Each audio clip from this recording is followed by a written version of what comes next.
First at 10. This is WFFT Local News in high definition. The Night of Lights 2012. Hey, why do you like Christmas? Because you get presents. WFFT live in downtown Fort Wayne with all the festivities. Pre-holiday heartbreak. An apartment fire sends dozens into the cold. I just feel like I'm crying and breaking down. WFFT with the victims. And in sports, we'll hear from the Snyder Panthers as they get set for Saturday's 5A state title bout against Lawrence Central. This is WFFT Local News, First at 10. Good evening. I'm Jim Blue. Thousands gathered in downtown Fort Wayne tonight to celebrate the start of the holiday season. And WFFT's Robert Bumstead joins us now live from downtown with some of the sights and sounds. Robert? Yeah, Jim, Thanksgiving is only really a couple hours away now, but the Summit City's already starting a Christmas celebration. Right behind me here is the PNC Bank building. On the side, the Santa Claus display that they've been putting up for 33 years. People who I talked to today says it really just gets bigger and bigger every year.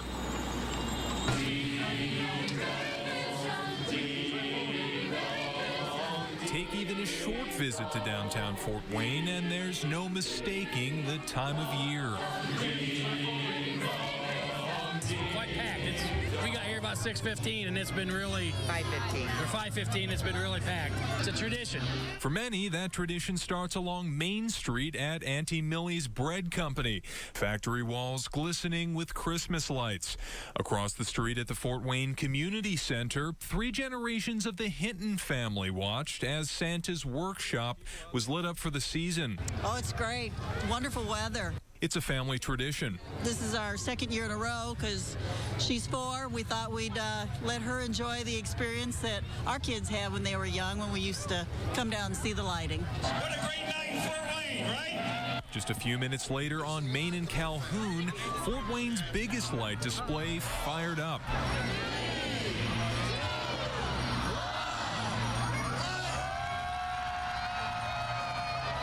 33 years, Santa Claus and his reindeer have festooned the side of the PNC Bank building.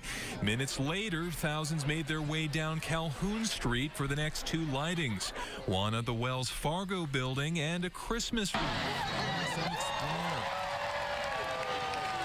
Tonight's final event was spent in the sitting position, surely relief for most moms and dads. A fireworks show at Parkview Field capped off the night.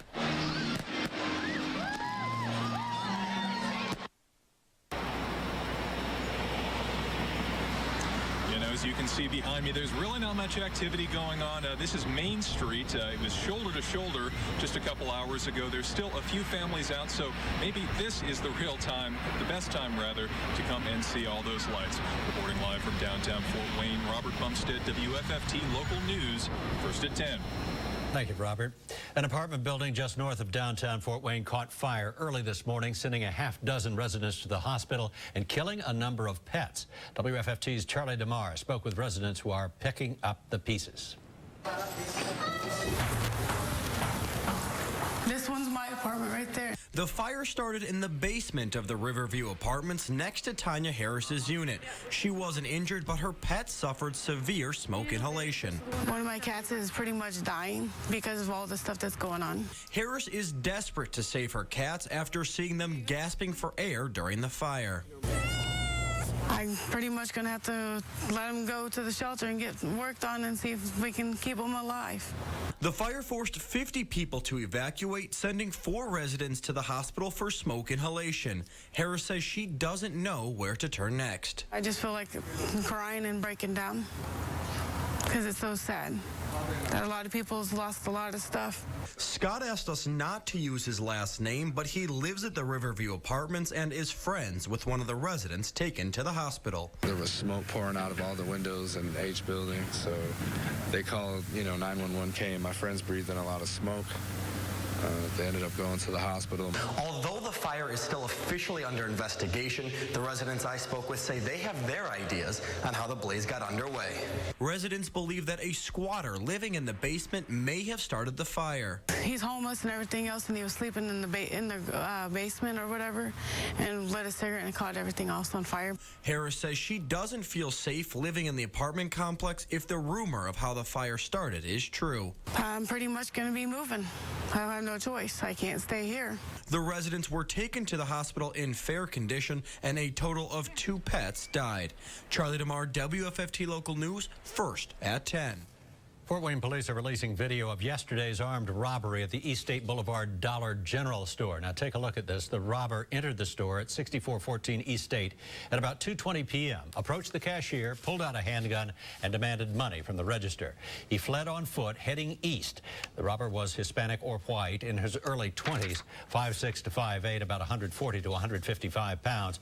He had a discolored or uniquely colored left eye, described as very light blue or almost white. He wore a burnt orange hooded sweatshirt, blue jeans, and black shoes. Call Crime Stoppers or the Fort Wayne Police if you know who he is.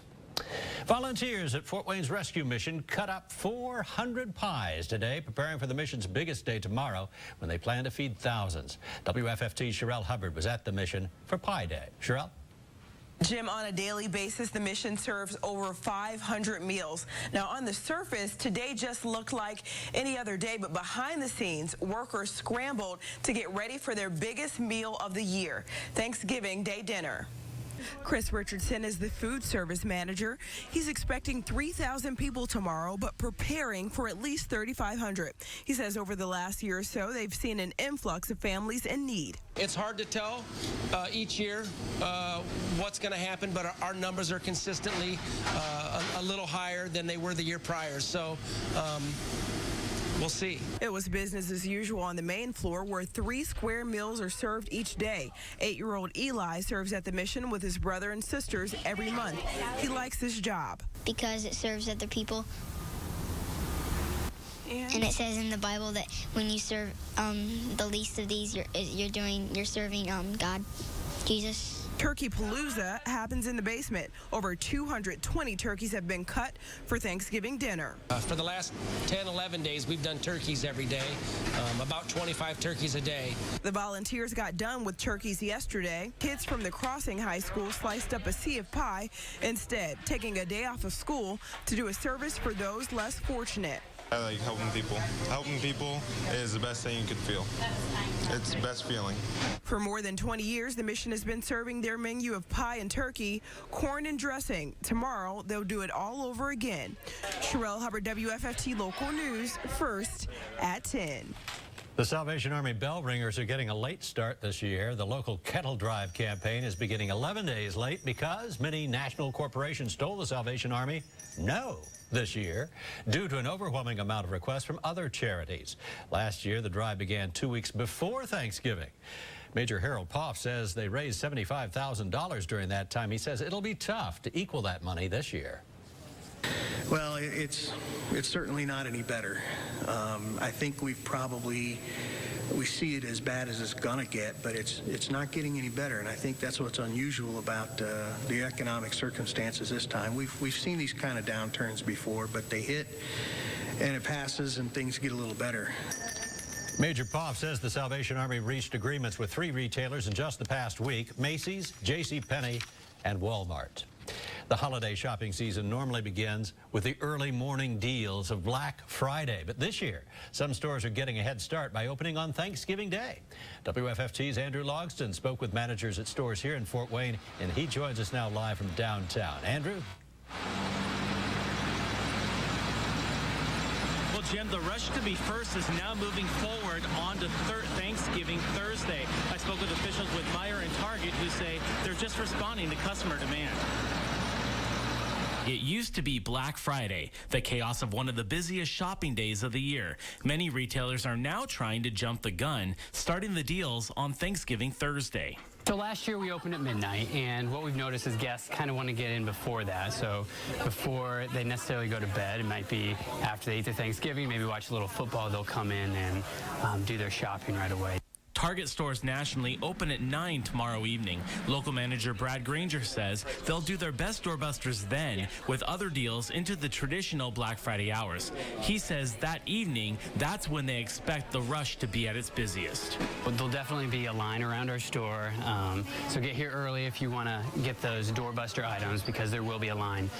Over at Meijer, area stores are open on Thanksgiving as well. Lima store director Scott Hoffman says they are always open 24 hours, even through the holiday, which means their holiday deals begin in the morning.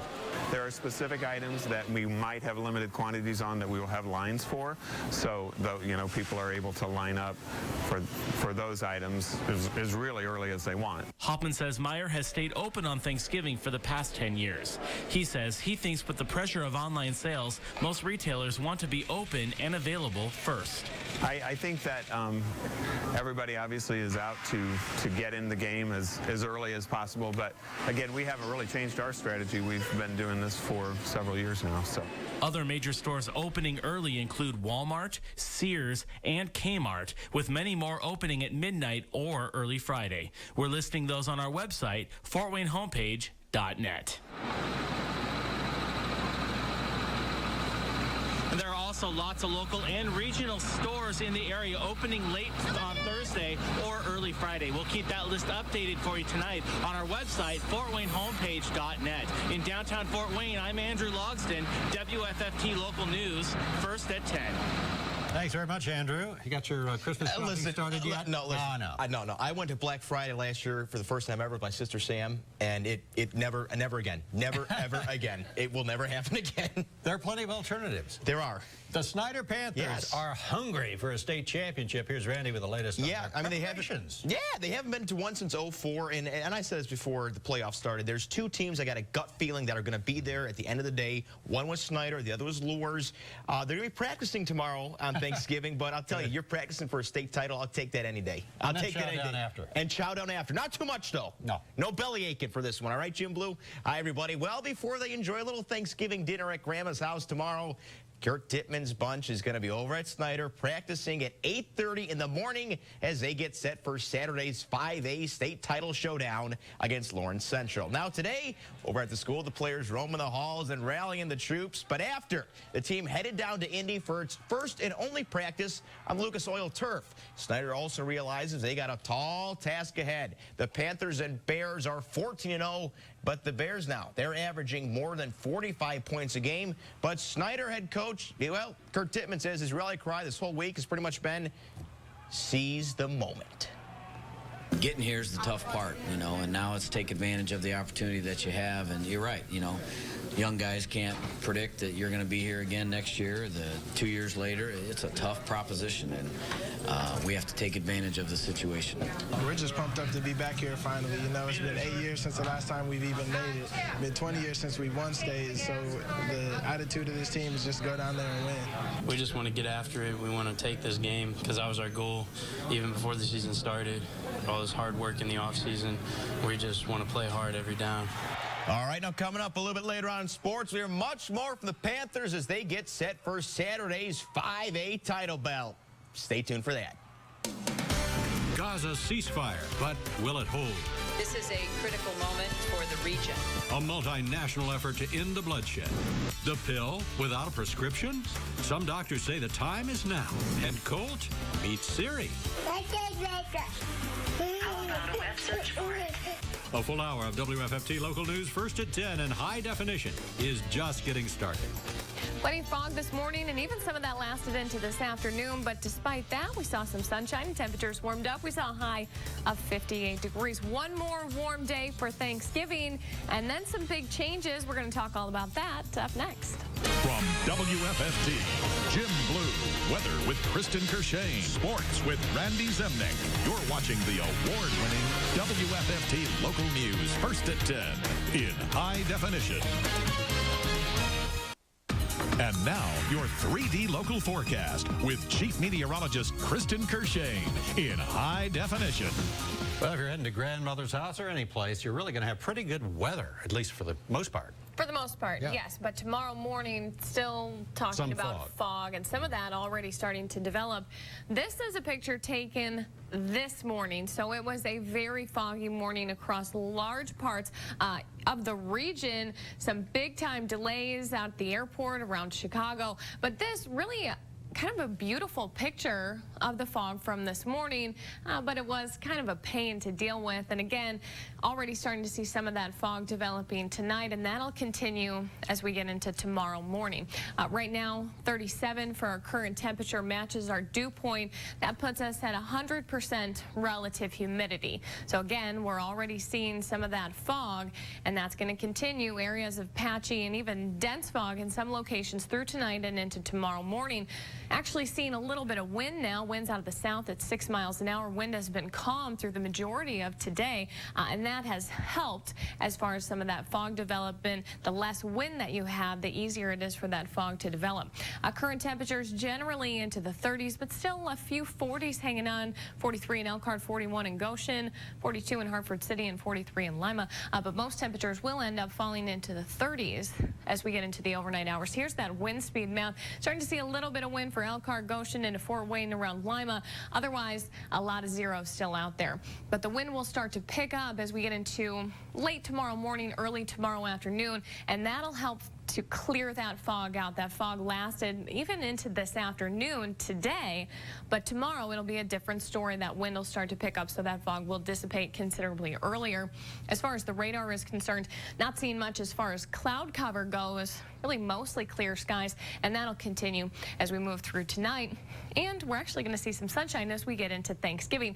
Across the region, things are pretty quiet. Really no big weather systems for the eastern half of the U.S., so that good news. We'll have to deal with the fog. But our next weather system is going to move in by tomorrow night, and that'll bring some big changes. So here's Future Track. This is the next 24 hours, picking up on the clear skies for tonight. And as we head through most of Thursday, things looking pretty good.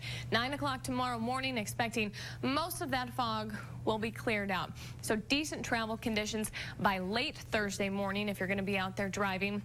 By noon, still holding on to those mostly clear skies. As we get into about 6:30, 7 o'clock, starting to see those clouds moving back in, and then we'll start to see our cold front and an area of rain move in. So rain expected late Thursday. Could see a little bit of snow mixing in with that as we get into Friday, as much cooler temperatures usher in behind that front. 37 for an overnight low, mostly clear skies. Already starting to see some of that fog into your Thanksgiving morning, but 60 for a high temperature tomorrow. Pretty warm. It'll be a bit breezy. Winds out of the southwest between 10 and 20 miles an hour. 7-day forecast. We've got that one last warm day. Cold front moves in late Thursday. By Friday, a little bit of snow possible in the morning. 41 for that high is going to occur very early Friday, and temperatures are going to drop through most of the day on Friday. Slight chance for a little bit of snow on Saturday. We're really not talking about accumulations. Only 37 for a high. If you're traveling back home on Sunday, things actually looking pretty good. Going to be a good travel day. FortWayneHomepage.net. We've got a more detailed description of everything that's going to happen over the course of the holiday weekend. You can check that out in the Weather Zone. At least tomorrow. Thanksgiving should be beautiful. Yeah, it's going to be very nice. All right, Kristen, thank you. Jesse Jackson Jr. is calling it quits from Congress just a couple of weeks after he was reelected. The reason in the second half hour of WFFT Local News, first at 10 in high definition. And our Randy Zemnick coming up next in sports. We'll catch up with the Snyder Panthers as they get set for Saturday's 5A title clash against Lawrence Central. WFFT Local News first at 10 in high definition. We're back after a quick timeout. And now from WFFT, your local sports with sports director Randy Zemnick in high definition. After you have your big Thanksgiving dinner, you can probably take a nap. I could say the guys from Snyder, though, they're going to be a little keyed up for that. Yeah, I think they'll be amped probably till Saturday night, maybe Sunday morning-ish. I couldn't imagine. Like I said, I played sports in high school. I never even came close to a state title. I'd be so nervous. I couldn't even. It would be terrible. I'd be throwing up the pumpkin pie, Jim, to be honest with you. That's an attractive image. Well, you know, just get that out of your heads, and then we'll just move on here, folks. Hi, everybody. Well, before they enjoy a little turkey, cranberry sauce, and pumpkin pie, Kurt Tittman's bunch over at Snyder will be practicing bright and early, 8:30 in the morning, as they get set for Saturday's 5A state title showdown against Lawrence Central. Now today, over at the school, the players roaming the halls and rallying the troops, but after, the team headed down to Indy for its first and only practice on the Lucas Oil turf. Snyder now. They also realize they've got a tall task ahead. Like the Panthers, the Bears are 14-0 and averaging more than 45 points a game. But Snyder head coach Kurt Tittman, his rally cry to his team this whole week and pretty much the whole postseason, seize the moment. Getting here is the tough part, you know, and now it's take advantage of the opportunity that you have. And you're right, you know, young guys can't predict that you're going to be here again next year. 2 years later, it's a tough proposition, and we have to take advantage of the situation. We're just pumped up to be back here finally. You know, it's been 8 years since the last time we've even made it. It's been 20 years since we won states, so the attitude of this team is just go down there and win. We just want to get after it. We want to take this game because that was our goal even before the season started. All this hard work in the offseason, we just want to play hard every down. All right, to the battle of the Old Oaken Bucket as Indiana and Purdue get set to go at it for the 109th time this Saturday in West Lafayette. Now, the stakes big for the Boilermakers because at 5-6, a win would make Danny Hope's bunch bowl eligible for the second consecutive year. Now, no bowl game for the Hoosiers at 4-7, but Kevin Wilson says they're still focused on playing spoiler. We have no bowl possibilities. It's just done our last game against Purdue, which of course is a great rival, and looking forward to having a good week and on a high note, take care of some seniors who've had great years for us. We're going to wrap it up with another win and again get into postseason play. I think it'll be huge for our team, but it's something that we've talked about and something that we've worked hard for. I'm not surprised to see our team rebound. There was a real rough sledding in the middle of the season. A big statement. Just play well enough to win this Saturday and then get back into postseason play a second year in a row. And here's a first. The Pacers will assign 2 rookies to play for the Mad Ants this weekend. Warsaw native Miles Plumlee and guard Orlando Johnson will join the team for this weekend's games against Erie and Maine. They will then be shipped right back to the Pacers for its 3-game road swing next week. Plumlee, the team's #1 pick in this year's draft, has scored 4 points and racked up 5 rebounds so far this season, while Johnson has yet to score in 2 appearances. Speaking of the Pacers, they're in action tonight hosting New Orleans. Pacers 5-7 on the year, but 3-1 at home. Figure that one out. Pick this one up early first quarter as Gerald Green, feeling it from outside, drains a 3-ball to get the Pacers within 3. Sweet stroke there. Second quarter now. More Green gets a little help here. He's going to slam it down with authority. Good assist by DJ Augustine.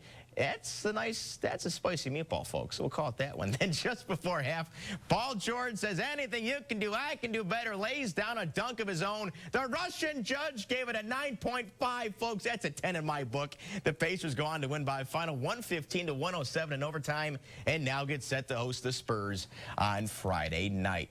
All right, Irish and Boilermakers in action tonight. Notre Dame beats up on George Washington 65-48 to improve to 4-1 on the year. And Purdue, they get by UNC Wilmington 66-40 to improve to 2-3 on the season. Finally tonight, the NHL lockout is at 67 days and counting with no end in sight, to be honest with you. The NHL and the Players Union met again today, with the players reportedly proposing a new offer, which the league said nope. They rejected it immediately. The league has had a proposal for a 50-50 revenue split on the table for some times, but the players aren't budging, and neither is the league, according to Commissioner Gary Bettman. You have to put that in context. We made what was our best offer, particularly on the economics, in order to save an 82-game season. That offer was summarily rejected. We haven't taken it off the table yet, although I have a number of owners who suggest that I should have and that I still should. But to expect our best economic proposal to get better as the damage continues to increase isn't particularly realistic. All right, so here is why this NHL lockout should matter to Comets fans out there. Since they're an ECHL affiliate, they got players going up and down from the AHL right now, but when this lockout, if it ever gets figured out, the Comets have had minimal movement as opposed to other teams in the league. But if this lockout gets fixed anytime soon. There's going to be players moving from the AHL to the NHL down to the... It's going to be a mess. So as we far want the lockout to continue? Is that what we're saying? Yes. Yes. Okay. Yes. You heard it from Randy. Well, just don't write me letters. I don't want emails or letters. That's all. It's keep the lockout. Fair enough. After 8 days of intense rocket fire, peace has broken out in Gaza. The latest next on WFFT Local News First at 10 in high definition. You're watching WFFT Local News First at 10 in high definition. The people of Gaza and southern Israel have suffered through 8 days of rocket attacks. Both sides have now agreed to a ceasefire. April Williams has the latest. After 8 days of violence in the Middle East, Secretary of State Hillary Clinton and Egyptian leaders announced a ceasefire between Israel and Hamas. This is a critical moment for the region. Egypt's new government is assuming the responsibility and leadership that has long made this country a cornerstone of regional stability and peace. President Obama called Israeli Prime Minister Benjamin Netanyahu to commend him for the agreement and said the U.S. was committed to Israeli security. I have agreed with the president that Israel and the United States would work together to prevent the smuggling of arms to the terror organizations, the vast majority of which comes from Iran. Hamas called the ceasefire a tactical defeat for Israel. Egypt has taken the lead in mediating an end to the bloodshed in Gaza and Israel and will continue to head up efforts toward a more sustainable solution. I think that the Egyptian government has invested a lot of effort and, in a sense, prestige in this, and so I think they will be trying very hard to make certain that this ceasefire does hold. Earlier Wednesday, a bomber struck a bus in a quiet neighborhood in Tel Aviv. The international community quickly condemned the attack. Hamas did not take responsibility, but just hours before the ceasefire, a spokesman called it a, quote, heroic operation. Though rockets may have stopped for now, there's still a long road to peace in the Middle East. I'm April Williams reporting. U.S. Representative Jesse Jackson Jr. has resigned from Congress, citing health reasons. Jackson announced his resignation in a letter to House Speaker John Boehner. The 47-year-old from Illinois was treated for what he says were several serious health issues. Jackson has been the subject of several investigations in recent months from the FBI and the House Ethics Committee. Despite his legal and health troubles, voters in his Southside Chicago district re-elected him to his 10th term in Congress this month. Jackson is the son of civil rights leader Reverend Jesse Jackson. He was already convicted of tax fraud, but while serving time in Michigan's Wayne County Jail, one prisoner was able to run a multi-million-dollar porn business. Steve Garagiola explains how he did it. For more than 18 months, this man, Francis Shark, was able to manage his multi-million-dollar internet porn and strip club business using a laptop computer and telephone from here, a cell in the Wayne County Jail. He was there awaiting sentencing on federal tax evasion charges. He was housed in the segregated cell where ex-Detroit Mayor Kwame Kilpatrick spent time. Serving as his own lawyer, Sharrock asked for a computer to prepare his arguments, and they gave him one. Because he's representing himself, we couldn't go through the traditional standpoint of him asking the law librarian for something, because he has the right to keep his defense preparation secret from us. According to court documents of transcribed phone calls, Sharrock bragged to a friend, "Now I'm the first one ever to have a computer in the history of this jail." He even requested internet access, but was denied, saying in another phone conversation, "Yeah, I tried to get the internet access, but they were like, no way, that ain't happening. That's a breach of security." This breach happened because an unidentified employee convinced those in charge that a court order demanded Sharrock have a computer. That was a lie. This employee, albeit not fired for that specific instance, had other instances in which their credibility and truthfulness was called into question, and that employee no longer works here. So short-term, we resolved that issue. And on a more global, long-term basis, we're taking some steps that will prevent a recurrence of that nature. Amazing. The stage is set. The balloons are nearly ready for their big show. The 86th annual Macy's Thanksgiving Day Parade kicks off tomorrow morning. Hello Kitty, Spider-Man, SpongeBob, and all the rest are getting inflated on Manhattan's Upper West Side. This year's lineup features 16 giant character balloons, 40 novelty balloons, 28 floats, 1,600 cheerleaders, 900 clowns, and 11 marching bands. Of course, the big headliner is Santa Claus. To help lift the spirits of New Yorkers, the city gave away about 5,000 bleacher seats to families hit the hardest by Superstorm Sandy. Prescription drug abuse by teenagers is skyrocketing. Their most common suppliers? Their own parents. The story in The Kids Doctor. Next on WFFT Local News, first at 10 in high definition. You're watching WFFT Local News, first at 10 in high definition. Prescription drug abuse among teenagers jumped 40% over the previous generation. And their parents are at least partly to blame. Dr. Sue reports on how they can help put the brakes on it. Teens these days are grabbing more than Band-Aids in their parents' medicine cabinet. They are taking prescription painkillers as well. The rate of prescription painkiller abuse is growing rapidly, and a new study says it's 40% higher than a previous generation's, making it the second most common type of illegal drug use after marijuana. According to a new study just published in the Journal of Adolescent Health, researchers found a 129% increase in ER visits between 2004 and 2009. More than 500% increase in the number of people seeking treatment for addiction to prescription painkillers between 1997 and 2007, and 3 times more accidental overdose deaths between 1990s and 2007. What's contributing to the rise in abuse? Well, kids can get their hands on painkillers like Vicodin, Valium, and OxyContin much easier. All they have to do is look inside their parents' medicine cabinet. There are more prescriptions written for these medicines than ever before. According to the National Survey on Drug Use and Health, 40 million painkiller prescriptions were written in 1991. In 2007, it was nearly 180 million. The best way to stop prescription painkiller abuse starts with you. Lock up your medicine cabinet and hide the key. There's really no reason your child should be in there anyway. I'm Dr. Sue with the Kids Doctor, helping parents take charge.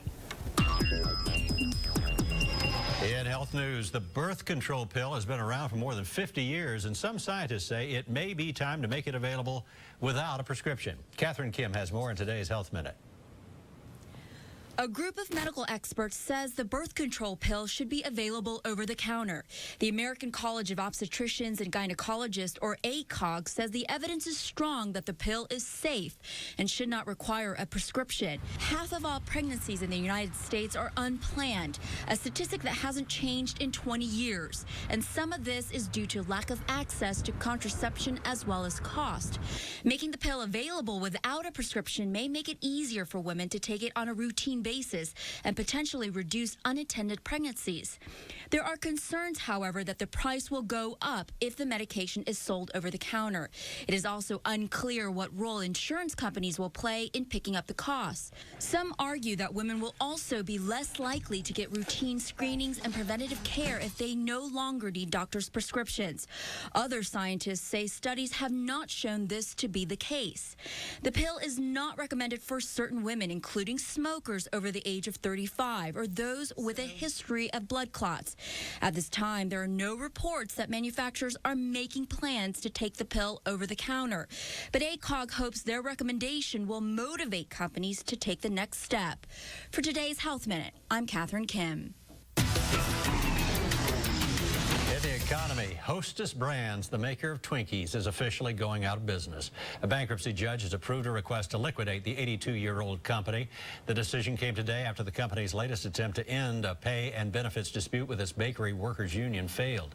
The move allows the company behind such iconic brands as Twinkies and Wonder Bread to start selling off the recipes and the bakeries to the highest bidders. The company's operation shut down last week following several days of strikes from employees. Many union members were opposed to wage and benefit concessions the company offered. The end of Hostess means the closure of dozens of bakeries, hundreds of distribution centers, and more than 18,000 jobs.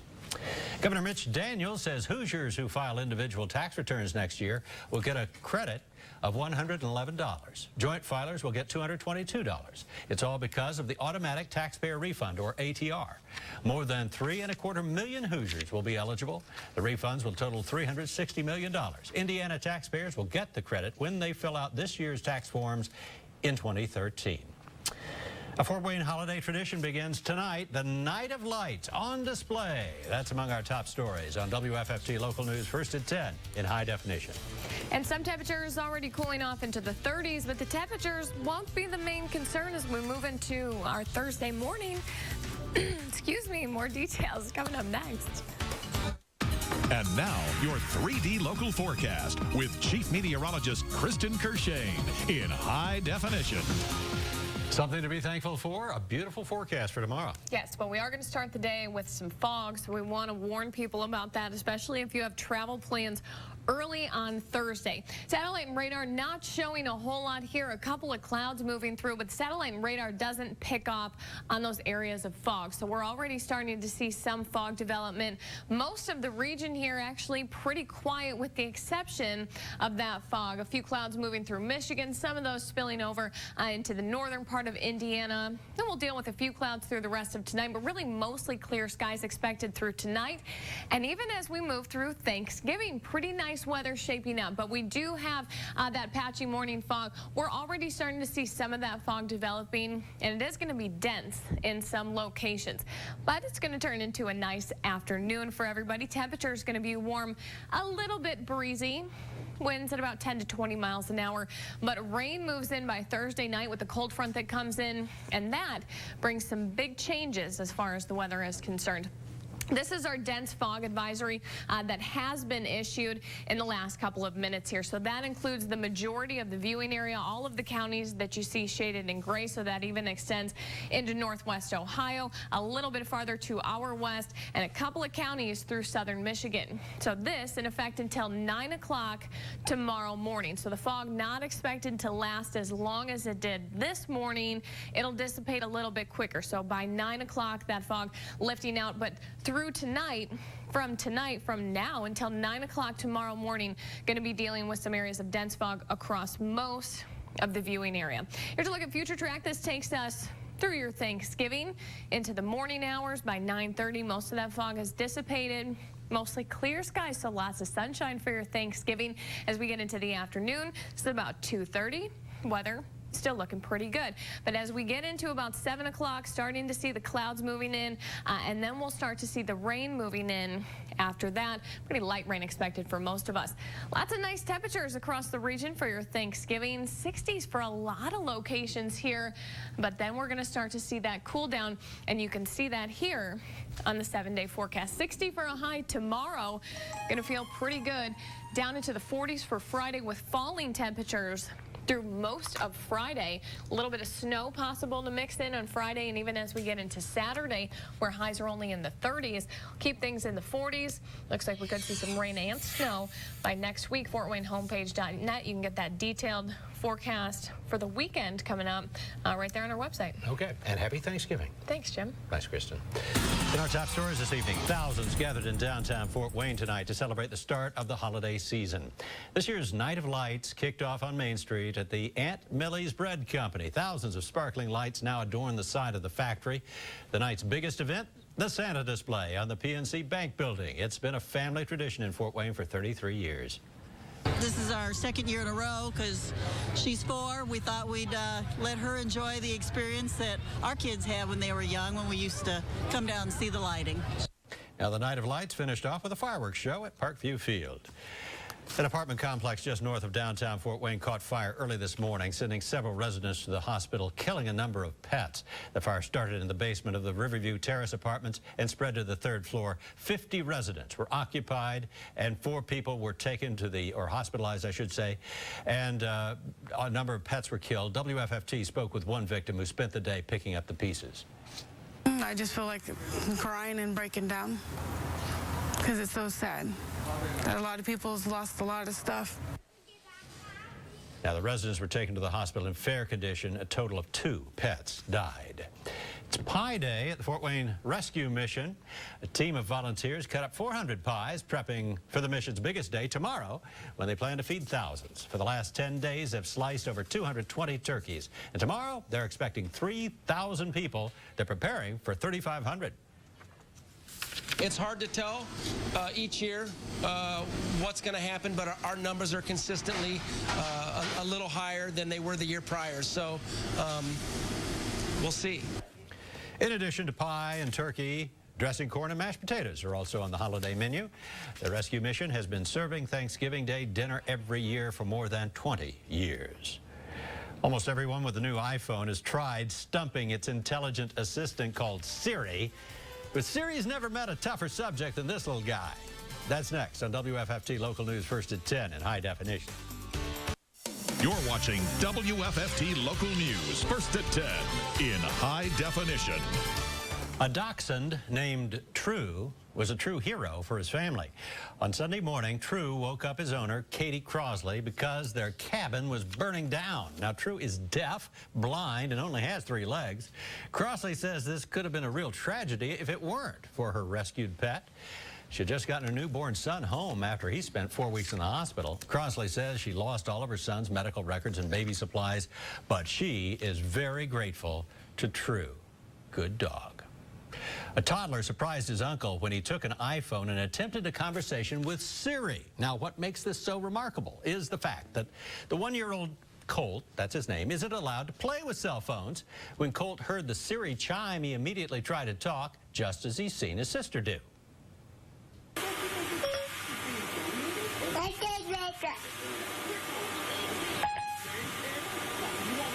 I don't know what you mean by www. How about a web search for it? Siri talks like that to me, too. Yeah, me too. Yeah.